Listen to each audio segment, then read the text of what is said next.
Bonjour Jacques Casterman, on est ici chez vous au centre d'Urkheim à Mirmande dans la Drôme. Je vous avais interviewé dans une période un peu au téléphone, dans une période un peu perturbée qui était la crise du Covid en 2020, je crois que c'était au printemps 2020, pour un site qui n'existe plus qui s'appelle Bouddha News, et je me suis dit à une période où les gens lisent de moins en moins que ça pourrait être intéressant de reprendre ce même entretien mais sous une forme filmée, enregistrée. Donc c'est l'idée un peu de cette rencontre. Bienvenue. Merci. Pour commencer, en fait, j'ai lu votre très beau livre, La sagesse exercée, dans lequel vous dites que la rencontre de Karl Graf d'Urkheim, qui a inspiré ce lieu en 1967, je crois, a changé votre vie. Alors, ce que j'aurais aimé déjà, c'est de savoir qui était ce monsieur, ce Karl Graf d'Urkheim.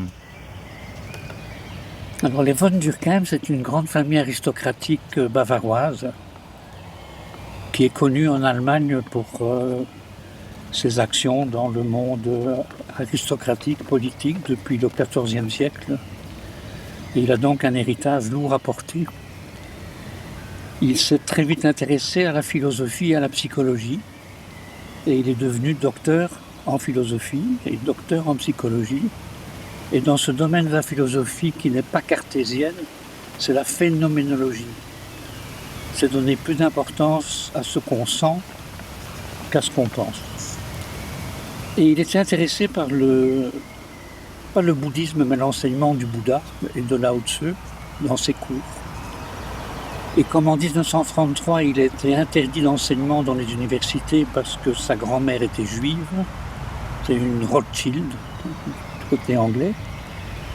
Il a été expatrié aussi, mais on lui a demandé où il voulait aller. On ne pouvait pas le liquider rapidement comme ça. Et il a dit « j'aimerais aller au Japon ». Et au Japon, il est entré dans ce qu'on appelle le monde du zen. Et d'une manière d'abord intellectuelle, comme tous les Européens qui abordent quelque chose.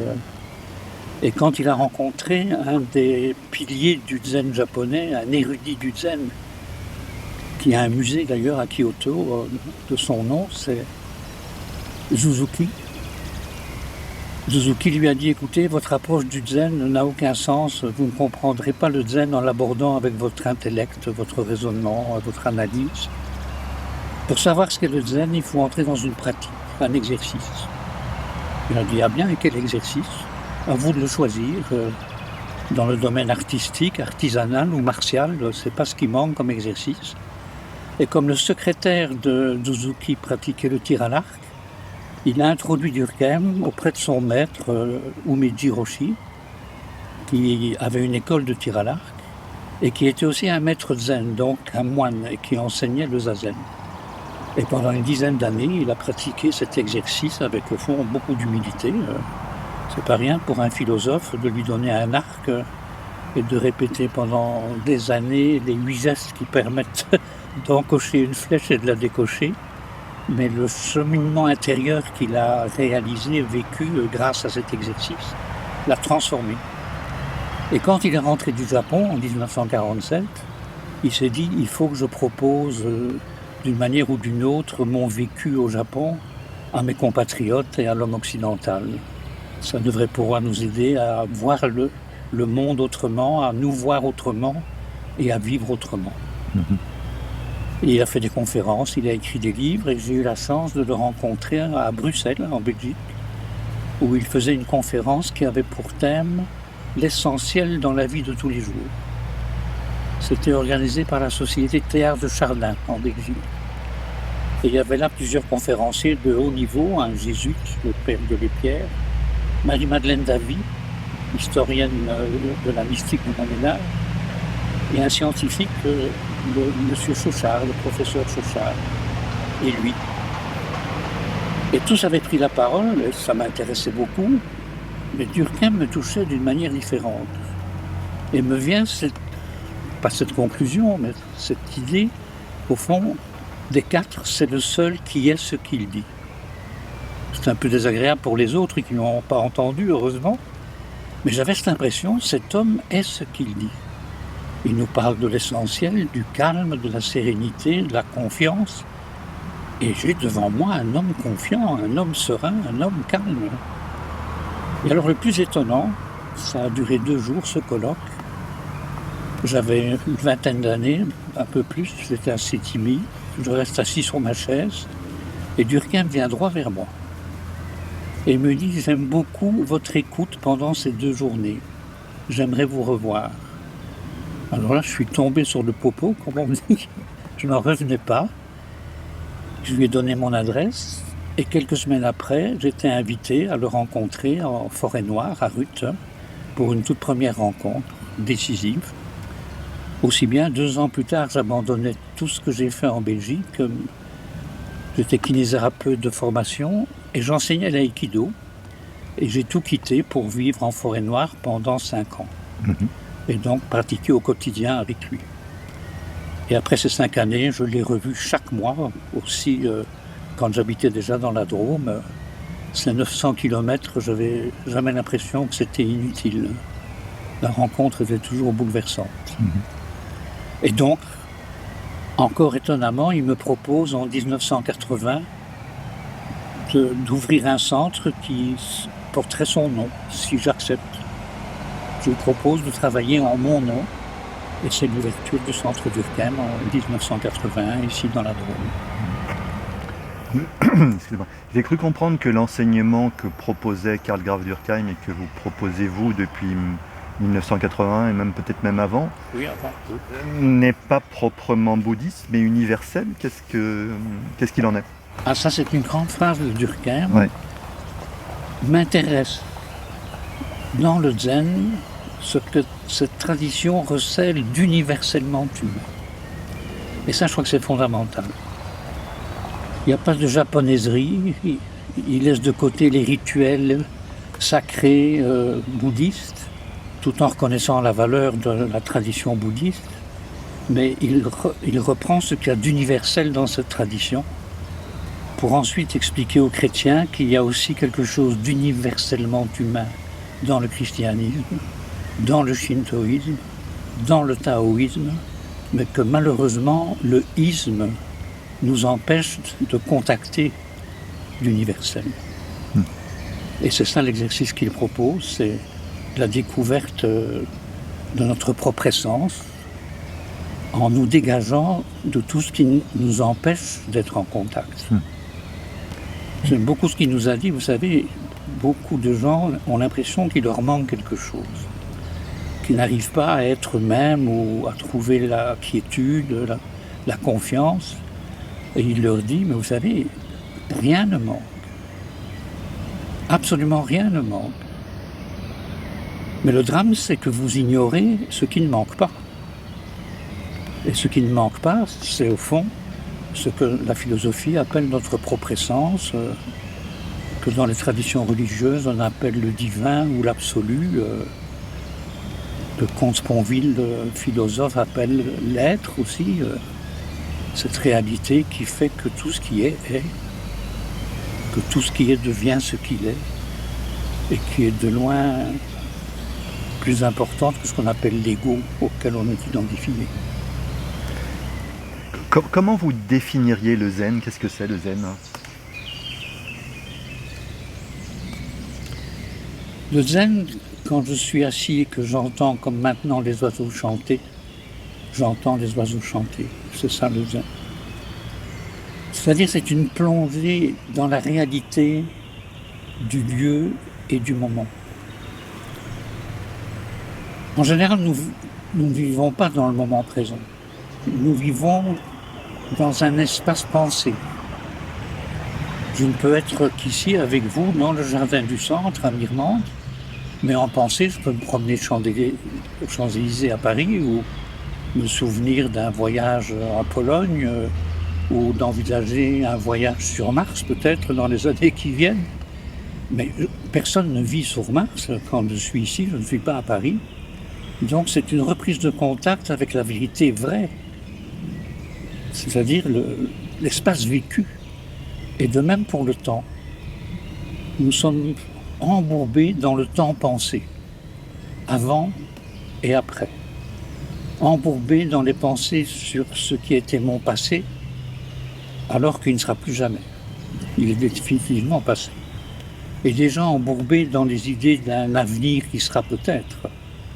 Et j'oublie que je vis dans le seul temps réel, c'est le moment présent, qui n'est plus mesuré comme chronos par une montre, mais le moment présent se présente en ce moment au cours duquel je inspire, par exemple. Je ne peux pas respirer hier, je ne peux pas respirer tout à l'heure.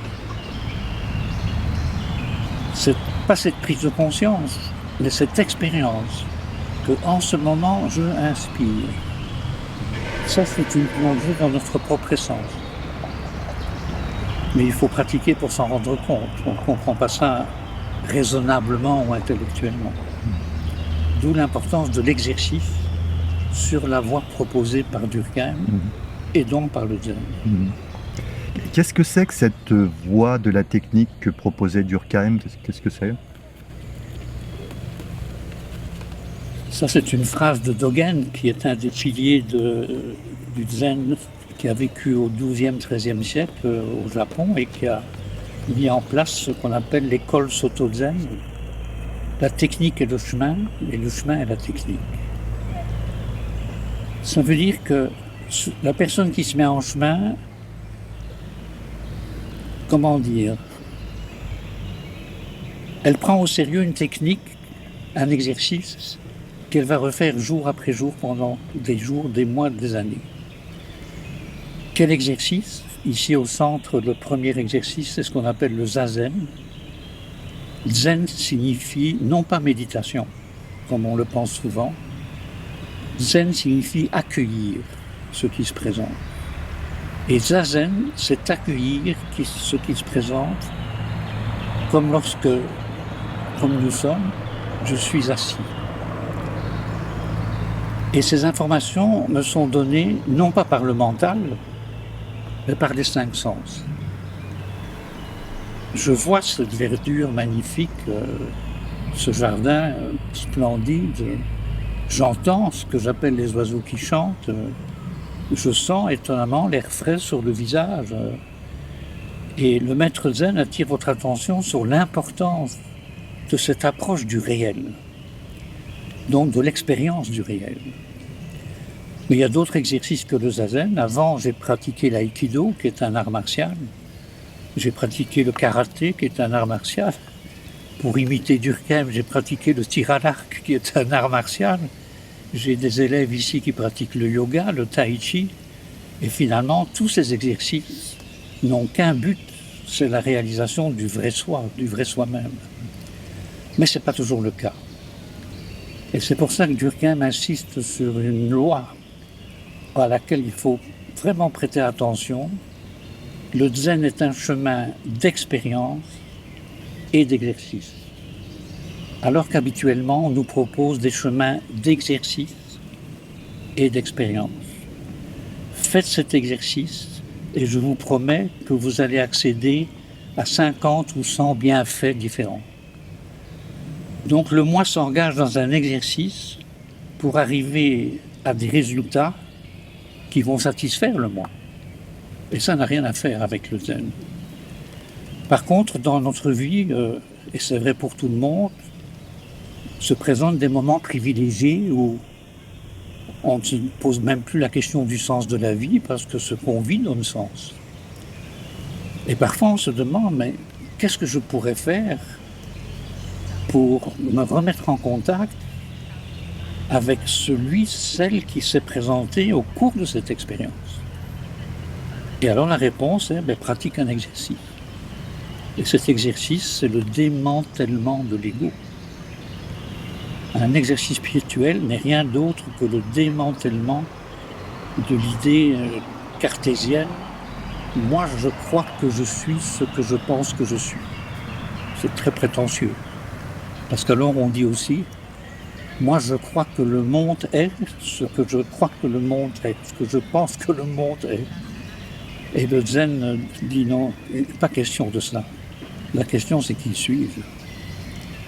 Mais pas par une analyse psychoanalytique, mais par l'expérience de je suis. Et c'est tout le travail que je propose ici depuis des années. que malgré mon grand âge, je me réjouis de proposer chaque jour et de vivre moi-même chaque jour.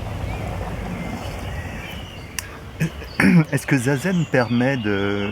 Le cœur de la pratique, c'est comme un Zazen, j'ai compris. Qu'est-ce que peut apporter Zazen à celui qui le pratique régulièrement? Et est-ce que ça peut transformer les personnes? Est-ce que ça peut nous transformer? Au fond, le seul but de Zazen est la transformation de la personne qui pratique l'exercice. Il y a quantité de centres de formation aujourd'hui, notamment dans le développement personnel. On vous propose un exercice pour vous construire au fond, que ce soit sur le plan physique, le bodybuilding avec des haltères, ou sur le plan psychique pour avoir une concentration meilleure, ou quantité d'autres profits qu'on pourrait atteindre. Zazen, pas du tout. J'essaie de me remettre en contact avec ce qui est à l'origine, ce je suis qui est, dès le moment de la fécondation, ces deux cellules qui en donnent 4, 8, 16, 32, qui tout à coup prennent la forme d'un haricot, on appelle ça l'embryon. L'embryon devient le fœtus. Ça, c'est la transformation. C'est pas une formation. Et cette transformation se poursuit avec le nouveau-né, l'enfant, l'adolescent, l'adulte, l'homme mûr. Mais là, il y a un manque souvent sur le plan de la maturité. La transformation s'arrête trop tôt. Et c'est la raison pour laquelle tout le monde peut commencer cet exercice, quel que soit son âge, même s'il n'a jamais rien fait avant. C'est se remettre en accord avec les lois de la vie. Tout ce qui vit devient ce qu'il est et est ce qu'il devient.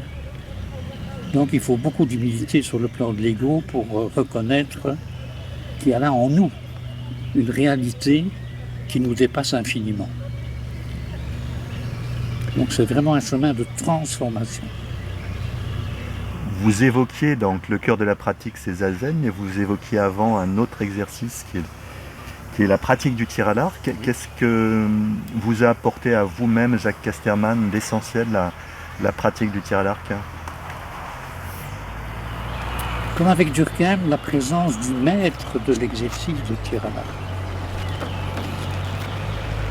On ne se rend pas compte de l'importance du contact avec le maître. Ce n'est pas un maître de vie. Le maître zen, le maître du tir à l'arc, il n'est pas un maître de vie. Durkheim ne m'a jamais dit vous pouvez faire ça, vous ne pouvez pas faire ça. Ce sont des maîtres de la technique. Le maître de tir à l'arc est un maître dans la pratique du tir à l'arc.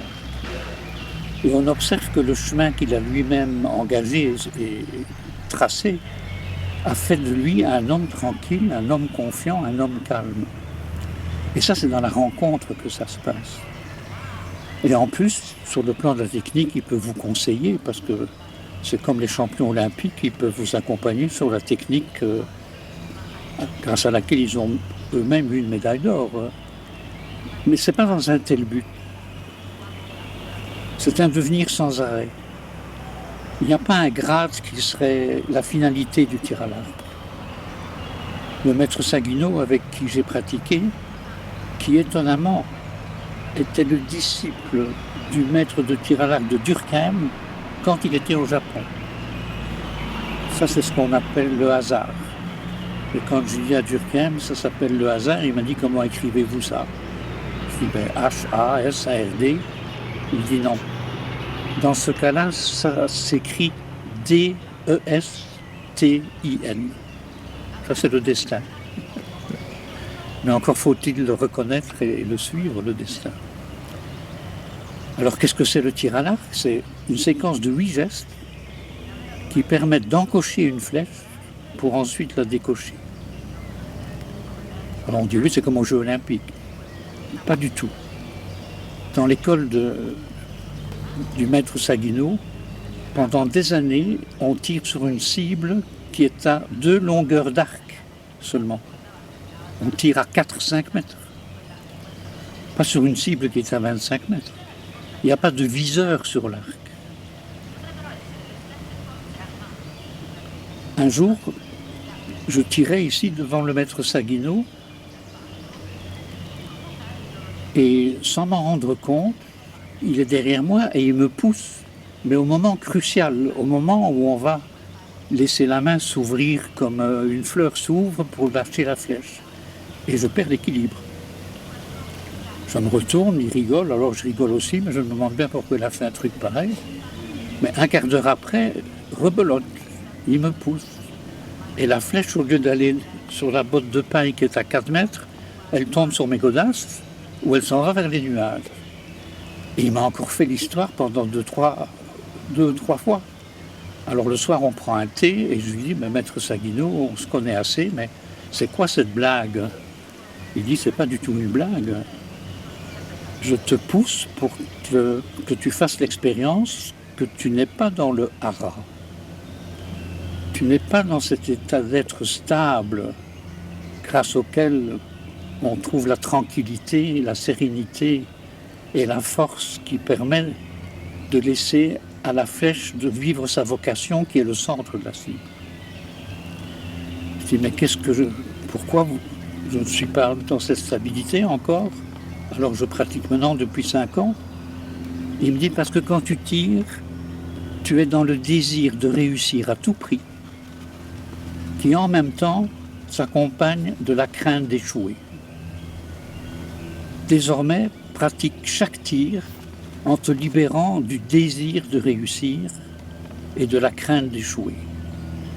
Alors l'exercice reste le même.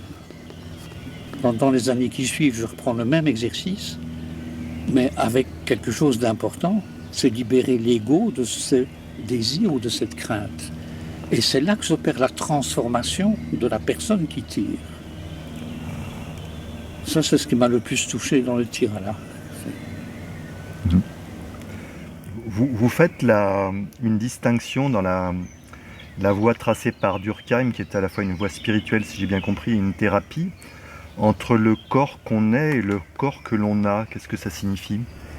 Ça, c'est une question que je me suis posée moi-même pendant des années, parce que formé à l'université de Bruxelles pour obtenir le diplôme de licencié en kinésithérapie, j'ai pensé que j'étais vraiment un spécialiste du corps, que je pouvais en remontrer à tout le monde.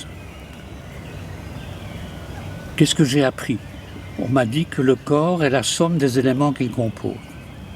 Le squelette, plus la musculature, plus les organes, etc. J'arrive chez Durkheim et il me dit, c'est curieux, vous pratiquez l'aïkido, mais je dois vous dire quelque chose. Vous ne pratiquez pas d'une manière juste. Vous pratiquez en engageant le corps que vous pensez avoir. Vous engagez un corps objectivé, un corps outil, dans le but de mettre l'adversaire par terre.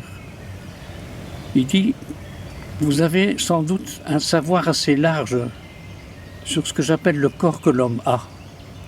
Mais je dois vous dire que vous ne savez encore rien quant au corps que l'homme est. Mais j'ai rien compris du tout. Et un jour, je lui ai dit, écoutez, je ne comprends pas, j'ai beau réfléchir, relire les chapitres que vous avez écrits, mais je ne vois pas. Et il me dit, c'est simple. Et il me montre sa main. Et il me dit, voilà la main que j'ai. C'est pas l'avant-bras, c'est la main. C'est pas la vôtre, c'est la mienne. C'est le corps anatomique. Et cette main, si vous venez la voir dans 10 ans, il y aura encore plus d'arthrose à chaque articulation grâce à l'âge. Et puis il me dit, quant au corps que je suis, qu'est-ce que c'est le corps que je suis? Et il fait ce geste. Ça, c'est pas la main, c'est quelqu'un. C'est quelqu'un qui fait signe à quelqu'un d'autre. C'est la main qui caresse. C'est l'homme qui reçoit. C'est l'homme qui donne. C'est ça qu'il désigne comme étant le corps qu'on est. C'est notre manière d'être en tant que corps, mais en tant que personne. Ce ne sont pas les épaules qui sont tendues. Tant de gens souffrent des épaules. Tous les hebdomadaires, au mois de juillet, au mois d'août, vont sortir un article sur la souffrance des épaules, les douleurs dans les épaules. Et Durkheim me dit, cette contraction n'est pas une contraction musculaire de quelque chose des épaules, c'est l'homme qui est tendu dans ses épaules. Et par cette manière d'être tendu, cet homme révèle qu'il manque de confiance. Le premier geste de confiance, c'est se détendre dans les épaules. Donc en zazen, dans le tir à l'arc, l'aïkido, on vous dit mais détendez-vous, détendez-vous.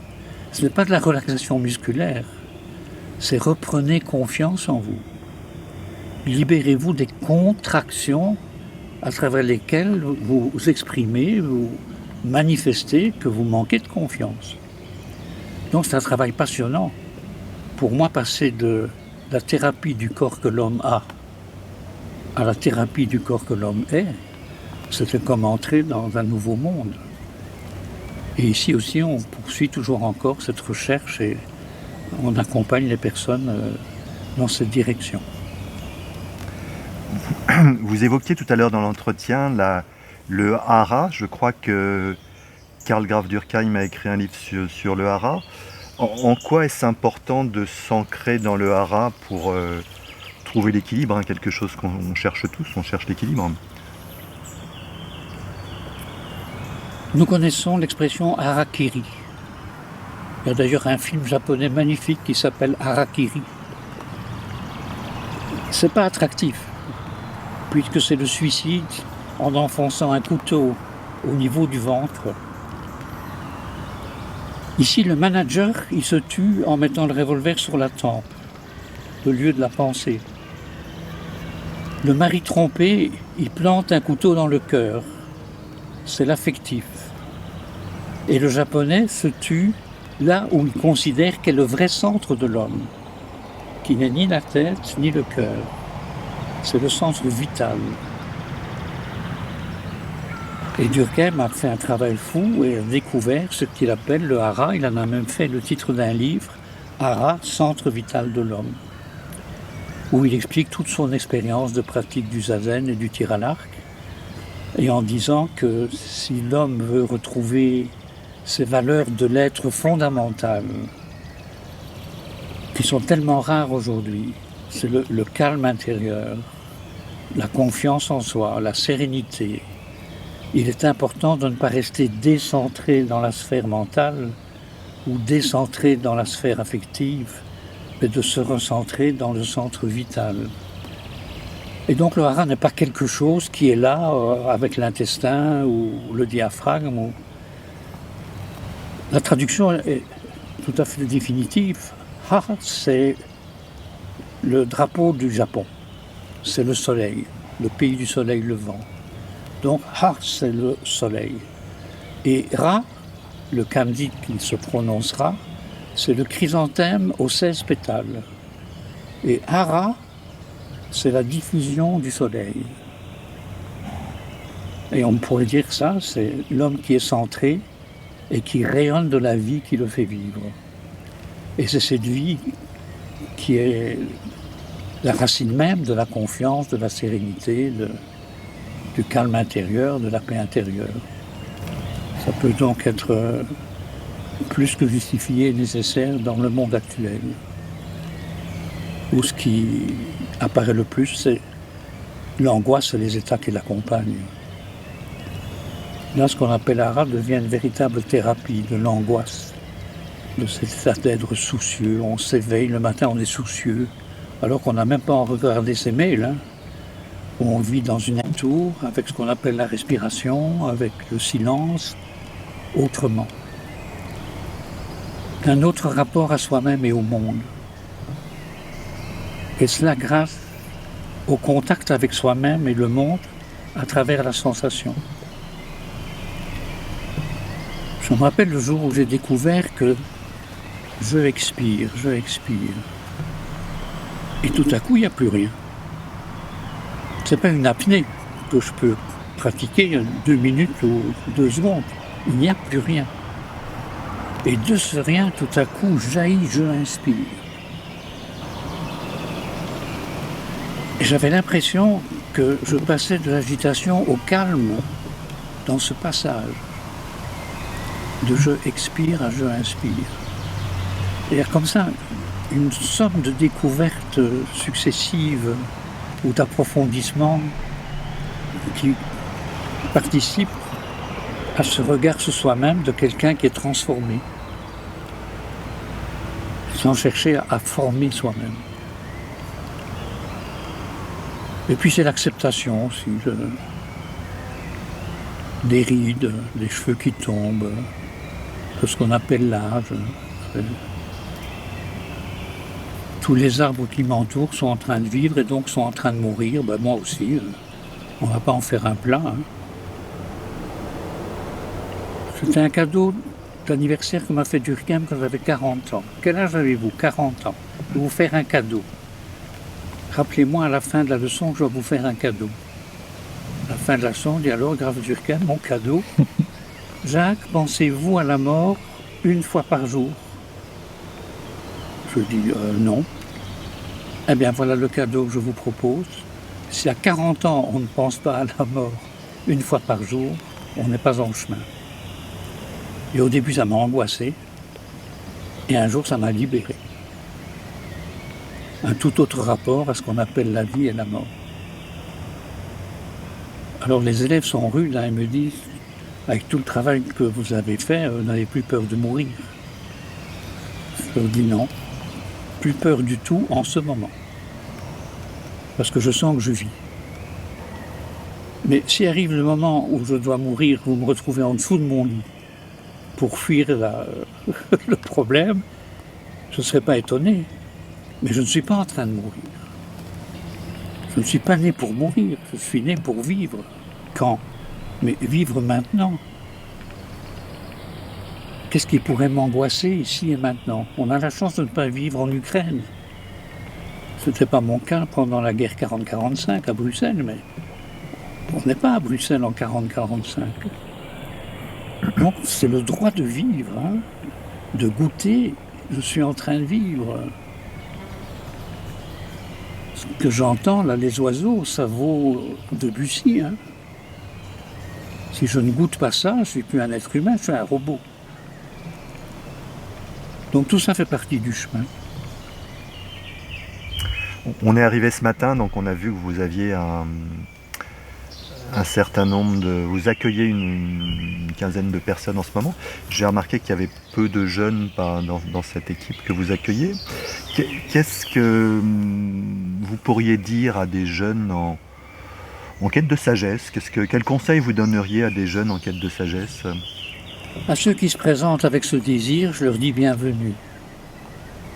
Aux autres, je dis allez danser en discothèque. Pourquoi? Parce qu'ils ont trouvé un moyen de se mettre en contact avec leur propre essence. Ils dansent sur des rythmes fondamentaux. Ils font les mêmes gestes pendant 2 heures, 3 heures. Et pourquoi le font-ils? Quand vous les questionnez, ils vous disent mais je me sens bien qu'à ce moment-là. Quand je danse comme ça, je pense à rien. Quand j'ai dansé comme ça, je me sens tout à fait calme. C'est de leur âge. Le zen se présentera à eux, s'ils le désirent, plus tôt ou plus tard. Et quand des parents me disent « j'ai un enfant de 12 ans, il faudrait qu'il vienne chez vous », je dis « non, non, faites-leur des crêpes tous les soirs pour le goûter, c'est la Madeleine de Proust, les crêpes. C'est de leur âge. » On ne peut pas obliger quelqu'un à pratiquer ça. On peut lui présenter, et peut-être il a le goût, l'envie, comme un jeune a envie de danser, une jeune fille a envie de danser, c'est sa vocation. Et puis c'est quand ils seront dans un peu le désespoir, les difficultés, le non-sens, qu'un jour ils vont lire un bouquin et dire tiens, on pourrait aller au centre Durkheim. Ça c'est souvent vers 40 ans. Pour quelques-uns avant et pour d'autres après. Quelle est l'importance de l'intuition sur la voix? C'est quelque chose d'important, l'intuition? Ça dépend ce qu'on entend par intuition.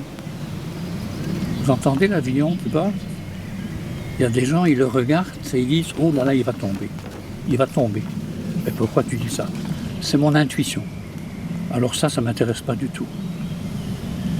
Mais l'intuition, on pourrait dire que c'est tout simplement la sensation. C'est le contact avec la réalité vraie. on se perd dans la réalité conceptuelle. Tous les hommes respirent. C'est pas faux, hein? C'est ce qu'on appelle dans le zen une vérité dans le concept. C'est pas la vérité vraie. Oui, mais tous les hommes respirent. Oui, c'est une vérité conceptuelle. Mais c'est quoi la vérité vraie? C'est que vous, en ce moment, vous inspirez. Que moi, en ce moment, j'expire. Ça, c'est la vérité vraie. Mais on ramène tout à des conceptions, à des conceptualisations qui nous coupent de la vérité vraie. Et je crois que l'intuition, c'est rien d'autre que se mettre en contact avec la vérité vraie. J'ai raconté ce matin ma promenade avec Durkheim dans la forêt. Il avait l'âge que j'ai aujourd'hui, plus de 80 ans. Il souffrait de la macula, il ne voyait plus très bien. Il voyait la périphérie, mais plus ce qui est en face de lui. Il faisait tous les jours la même promenade depuis des années. La forêt noire jouxtait son chalet. Et il fallait toujours quelqu'un pour l'accompagner. Cette fois, c'est moi. Promenade en silence, écouter le bruissement de l'eau du ruisseau, le chant des oiseaux, les feuilles mortes qui craquent sous le pied. Et puis il s'arrête, il brise le silence et il me dit « Zach, que voyez-vous là ?»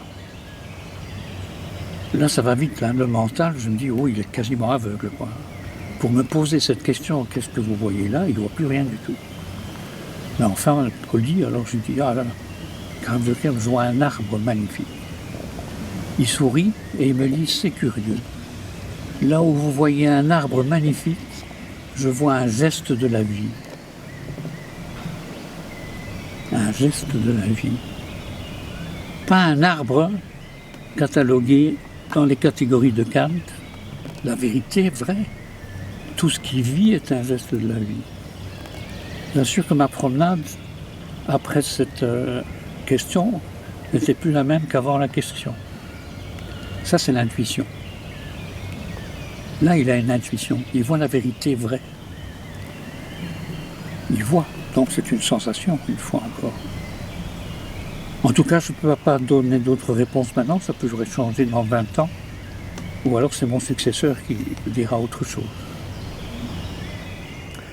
Est-ce qu'il faut obligatoirement passer par la souffrance pour changer, pour se transformer? Ou est-ce qu'on peut ne pas passer par la case souffrance? Si quelqu'un que vous connaissez bien ne souffre jamais, présentez-moi cette personne et je lui offre le sang. Une vieille femme vient avec dans les bras son bébé mort. Et il lui dit, Bouddha, tu es un grand sage, moi j'ai une confiance en toi infinie, je suis sûr que tu peux redonner vie à mon bébé.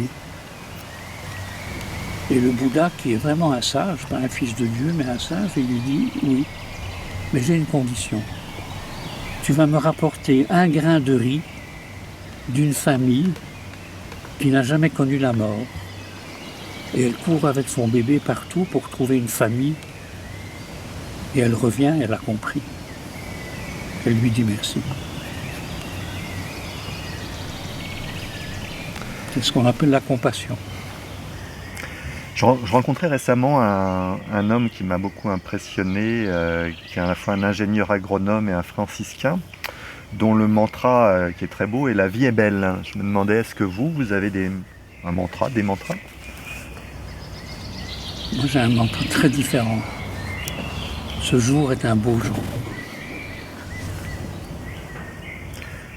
Peut-être pour terminer, pour notre entretien, pour expliquer aux gens qui nous écoutent, qu'est-ce que c'est que le centre Durkheim, quelle est sa raison d'être et qu'est-ce que vous y proposez en fait? La raison d'être est surtout de ne pas venir en se disant là, je vais trouver un chemin à suivre. Mais là, on me propose un chemin à tracer par moi-même. Ça, c'est la grande différence aujourd'hui. Que de chemins à suivre nous sont proposés. Alors on suit le gourou pas à pas. Il vous dit quoi faire, quand le faire, comment le faire. Ici, il n'est absolument pas question de ça. La règle ici, c'est profite de ton séjour pour faire face à ce à quoi tu fais face. Que ce soit quand tu médites, que ce soit quand tu fais la vaisselle, que ce soit quand tu es dans le jardin, simplement faire face à ce à quoi tu fais face. Mais c'est quoi? La vaisselle m'embête. 25 assiettes, encore 10 assiettes. Fais face à toi-même. Tu es quelqu'un qui est de mauvaise humeur à cause de la vaisselle. Et un jour, on se rend compte que c'est ridicule d'être de mauvaise humeur parce qu'on fait la vaisselle. Que ça n'a aucun sens. Et ce face-à-face avec ce à quoi on fait vraiment face, ça vaut beaucoup plus que toutes les psychanalyses proposées aujourd'hui. C'est dans l'immédiat. Ce n'est pas un retour dans le passé pour connaître la cause de sa colère, de sa tristesse, de cette peur. C'est une rencontre immédiate avec la réalité qu'on est, dans un ego qui met l'être à son service, et petit à petit, en mettant l'ego au service de l'être. Donc la proposition ici, c'est de ne pas continuer à mettre l'être à son service, mais de mettre l'ego au service des lois de la vie. Et chacun trace son chemin. Vous accueillez des groupes, ce sont des groupes d'une quinzaine de personnes. Pour quelle durée en fait déjà? On propose des retraites. On pourrait dire des retraites de 2 jours plus 2 demi-jours, ou 3 jours plus 2 demi-jours, ou 5 jours plus 2 demi-jours. Et chacun vient et reprend régulièrement participation à ces retraites.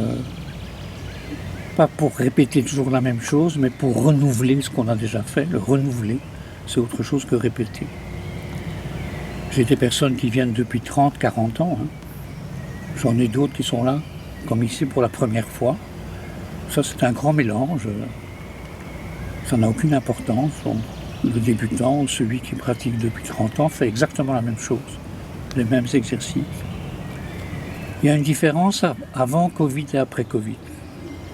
C'est que pendant le Covid, beaucoup de gens ont pensé qu'on peut tout faire par Internet.